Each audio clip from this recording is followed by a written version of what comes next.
এক পাসপোর্ট দিয়ে যেন আমরা সারা পৃথিবী ভ্রমণ করতে পারি, সেদিকেই আমাদের নজর থাকবে।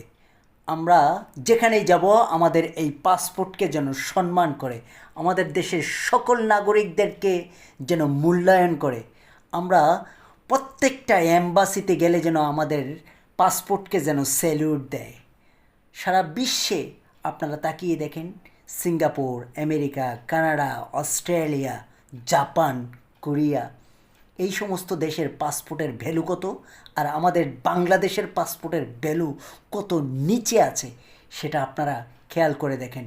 অতীতের সরকার আমাদেরকে ডিভাইডেড করে ফেলেছে, যে বাংলাদেশের সাধারণ মানুষ এক কাতারে চলবে আর প্রভাবশালীরা লাল পাসপোর্ট নিয়ে তারা অ্যাম্বাসির সামনে দাঁড়ালেই তাদেরকে স্যালিউট দিত। একটা পাসপোর্ট থাকবে, যেই পাসপোর্ট, ওই পাসপোর্টটাই যথেষ্ট, এটাকে ভাগাভাগি করার কিছু নাই। রেড কালার পাসপোর্ট বাংলাদেশ থেকেই উঠিয়ে ফেলা উচিত। কিসের কূটনৈতিক পাসপোর্ট? ওটা একটা ধান্দাবাজি পাসপোর্ট, ওই পাসপোর্ট বন্ধ করে দেওয়া উচিত বাংলাদেশ থেকে। আমাদের একটি পাসপোর্টই থাকবে, আমাদের এই পাসপোর্ট যেন যেখানেই যাবে সেখানেই যেন সম্মান মর্যাদা পায়, আমাদের দেশের নাগরিকরাও যেন সম্মান মর্যাদা পায়, আমরা যেন সারা বিশ্ব ভ্রমণ করতে পারি উইদাউট ভিসায়।